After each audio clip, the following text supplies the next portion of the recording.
Podcast वंदना के एक और एपिसोड में आप सभी का बहुत बहुत स्वागत और आप सभी को अग्रिम बधाइयां दीपोत्सव पर्व की जो बहुत जल्द शुरू होने वाला है। जी हाँ, कार्तिक मास की त्रयोदशी से ये जो 5 दिन शुरू होते हैं, तो फिर जो कहते हैं इसकी जो जिज्ञासा, इसका जो उत्साह, इसकी जो उमंग है वो हम पूरे भारतवासियों को नहीं बल्कि विदेशों में बसे हुए भी हमारे भारतीयों को होने लग जाती है।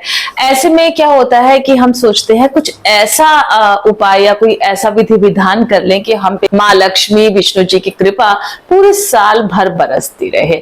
और अगर हम दीपावली के थोड़े से इतिहास को टटोलने चलते हैं मित्रों, तो फिर इसका जो जिक्र है वो पद्म पुराण से लेकर स्कंद पुराण तक में हमें मिल जाता है। यानी कि इतना पुराना ये दीपोत्सव चला आ रहा है, जिसकी काव्य मीमांसा में भी जिसका वर्णन हमें मिलता है। और ऐसे में आजकल जो सोशल मीडिया को जो हम देखते हैं ना, तो उस पर इतने विधि विधान चल रहे हैं कि लगता है कि क्या करें क्या ना करें। इस विषय पर पॉडकास्ट वंदना के माध्यम से हमने यही कोशिश की कि रिजॉल्व किया जाए आपके इस प्रॉब्लम को, और कुछ ऐसे लोगों से बात करके इतने इजी, इतने सिंपल उपाय हमने ढूंढ कर निकाले कि जो आपकी दिवाली को विशेष बना देंगे। आपका पूजन बहुत सरल तरीके से होगा, माँ लक्ष्मी और विष्णु जी की कृपा भी आप पर बरसेगी और आपका हृदय भी प्रसन्न रहेगा। तो आज का पॉडकास्ट मिस मत कीजिएगा, एंड तक देखिएगा। तो आइए बिना किसी देरी के पॉडकास्ट वंदना का आज का ये एपिसोड शुरू करते हैं। दीपोत्सव के 5 दिनों की शुरुआत होती है कार्तिक कृष्ण पक्ष की त्रयोदशी से, जिस दिन धनतेरस मनाया जाता है। फिर होती है नरक चौदस, दीपावली, गोवर्धन पूजा और फिर भाई दूज मनाया जाता है। दीपावली पर्व कितना पुराना है, इस विषय पर विभिन्न मत है। जैन धर्म के पद्म पुराण से लेकर स्कंद पुराण तक में दीपावली का उल्लेख मिलता है। राजशेखर की काव्य मीमांसा में भी इसे दीपमालिका उत्सव का नाम दिया गया, जिसमें घरों की पुताई की जाती थी। तेल के दियों से रात में घरों, सड़कों और बाजारों को सजाया जाता था। इस त्योहार की पूजन विधि को मनाने के विभिन्न मत आजकल देखने को मिलते हैं। आइए कुछ सरल तरीकों से हम इस पूजन को विशेष बनाएं और माँ लक्ष्मी की कृपा प्राप्त करें। माँ लक्ष्मी का वास स्वच्छ सुगंधित स्थान पर होता है, तो सबसे पहले आप कोशिश करें कि अव्यवस्थित वातावरण को ठीक करें। अपने घर में खराब वस्तुएं, पुराने कपड़े, टूटी फूटी प्लेट और जमा हुई जितनी भी गंदगी है, कोशिश करें इस त्योहार सबसे पहले उनसे निजात पाएं। साफ सफाई का विशेष ध्यान रखें और जो चीजें इस्तेमाल नहीं हो रही उन्हें घर से निकालने की कोशिश करें, क्योंकि वैसे भी कहा जाता है कि जो चीजें आपकी 1 साल तक इस्तेमाल नहीं होती उनसे नकारात्मक ऊर्जा आने लगती है। तो देखिए क्या कुछ खास है आपके घर में रखने लायक, उसे रखिए, अन्यथा बाकी चीजों को जो है निकाल दीजिए। और कुछ चीजें अगर किसी के काम आती हैं तो आप उन्हें डोनेट यानी कि दान भी कर सकते हैं। इस पर्व की शुरुआत होती है कार्तिक मास की कृष्ण पक्ष की त्रयोदशी यानी धनतेरस से। मान्यता है कि इस दिन समुद्र मंथन के दौरान भगवान धन्वंतरी देवताओं के साथ अमृत कलश लेकर प्रकट हुए थे। ऐसे में इस दिन भगवान धन्वंतरी, जो कि आरोग्य प्रदान करते हैं, उनके साथ साथ आप धन के देवता कुबेर की पूजा कर सकते हैं। उनसे निरोगी काया का वरदान मांग सकते हैं, क्योंकि निरोगी काया सबसे बड़ा सुख माना जाता है। इस दिन आप कोई नया बर्तन भी खरीद सकते हैं जिसकी पूजा करें और जिसको अनुष्ठान यानी कि दीपावली के पूजन के दिन भी अपनी पूजा में सम्मिलित करें। दीपावली के दिन की अगर हम बात करें तो सुबह सुबह सफाई करें, मंदिर को जो है बहुत अच्छे तरीके से सजाएं, भगवान का ध्यान करते हुए ये सब करें। और जब आरती करते हैं तो उसमें 2 लौंग जरूर डाल दें। ऐसा माना जाता है कि जो लौंग होते हैं वो घर के वातावरण को शुद्ध करते हैं और घर की नकारात्मकता को दूर कर देते हैं।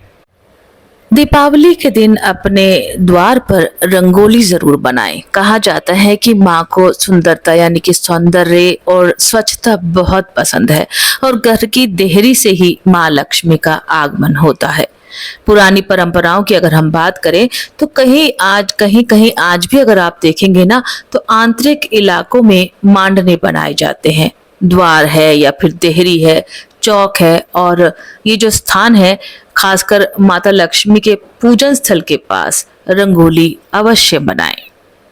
दीपावली पूजन में आप माँ लक्ष्मी और विष्णु जी के साथ साथ भगवान धन्वंतरी की पूजा भी कर सकते हैं, जो स्वास्थ्य के देवता माने जाते हैं। और धनतेरस की अगर हम बात करें तो भगवान कुबेर की पूजा जरूर करनी चाहिए, जो धन के देवता माने जाते हैं। इस तरह लक्ष्मी पूजन अगर आप कर रहे हैं तो उसमें भी आप कोशिश कीजिए कि भगवान कुबेर और साथ ही साथ माँ सरस्वती का भी वास रहे, क्योंकि माँ सरस्वती बुद्धि और ज्ञान की देवी कही जाती हैं।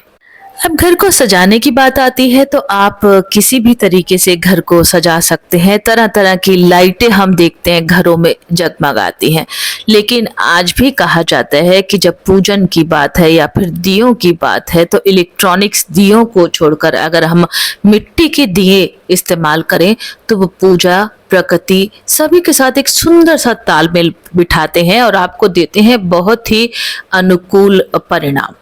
मिट्टी के दियों की अगर हम बात करें तो वास्तु के हिसाब से भी इसे सबसे अनुकूल माना जाता है।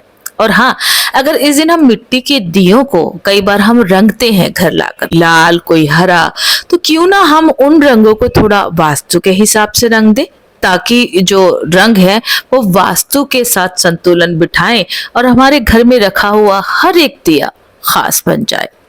कुछ इस तरीके से अगर आप कर सकते हैं, उत्तर में आप नीले रंग के मिट्टी के दिए उपयोग कर ले, पूर्व में हरा रंग हो जाए, दक्षिण पूर्व में नारंगी, दक्षिण में लाल, दक्षिण पश्चिम में गुलाबी या फिर ग्रे इस्तेमाल कर सकते हैं, पश्चिम में गहरा नीला, उत्तर पश्चिम की अगर हम बात करें तो नीला या ग्रे जो कलर या फिर जो रंग है आप उसका उपयोग कर सकते हैं।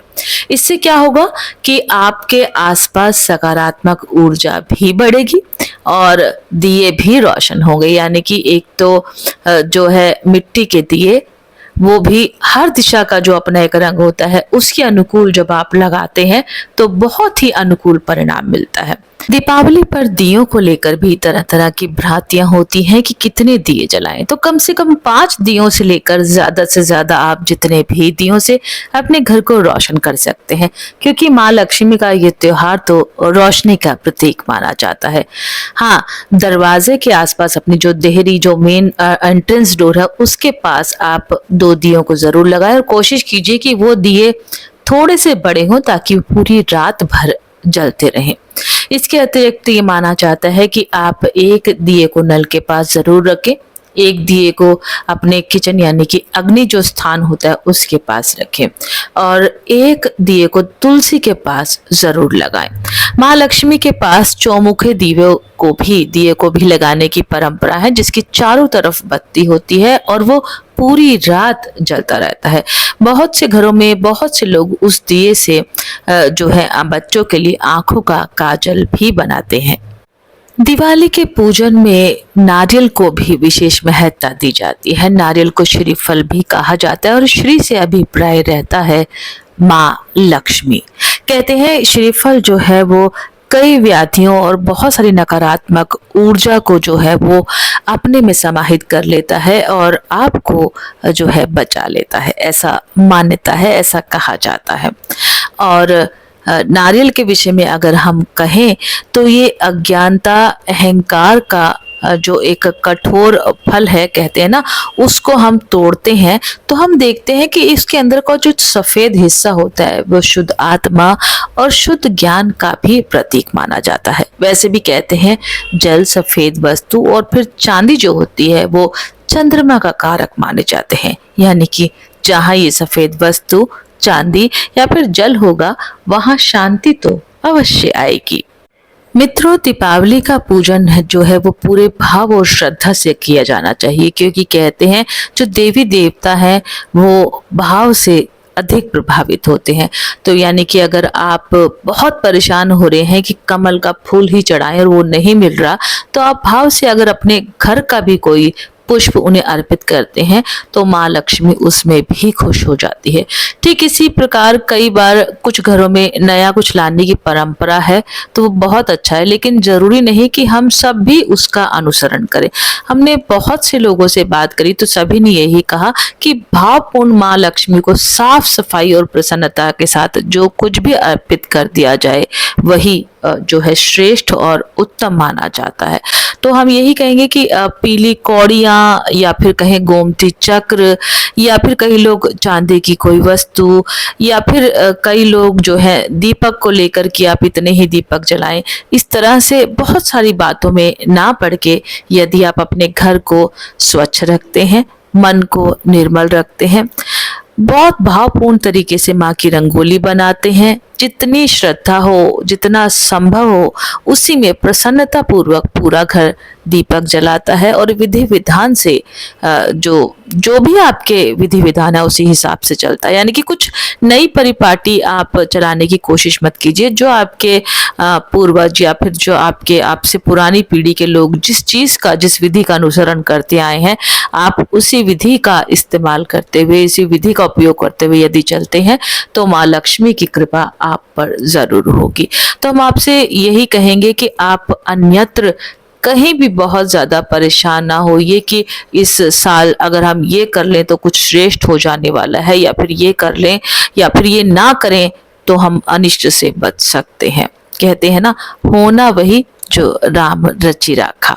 तो आप प्रेम भाव के साथ इस दीपावली को अपने परिवार के, अपने जो परिजन है उनके साथ मनाइए, खुश रहिए, प्रसन्न रहिए और जो चीज प्रसन्नता पूर्वक सबके कहते हैं ना एक भाव के साथ माँ को अर्पित की जाती है, भगवान को अर्पित की जाती है, वो सबसे श्रेष्ठ मानी जाती है। आप सभी को दीपावली के दीपोत्सव के इन 5 दिनों की ढेरों ढेर शुभकामनाएं।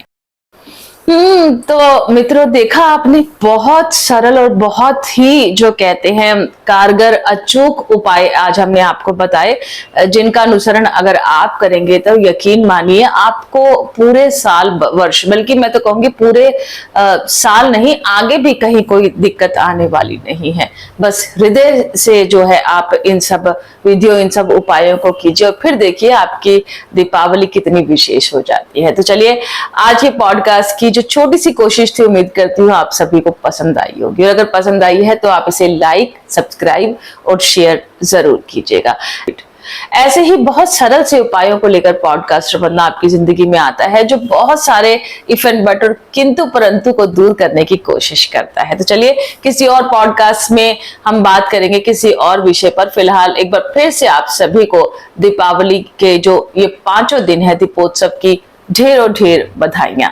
आप खुश रहिए, हंसते रहिए, मुस्कुराते रहिए, आपका जीवन मंगलमय हो। इसी कामना के साथ आज के इस पॉडकास्ट को हम यहीं थामते हैं। दीजिए इजाजत। नमस्कार, टेक केयर, बाय बाय।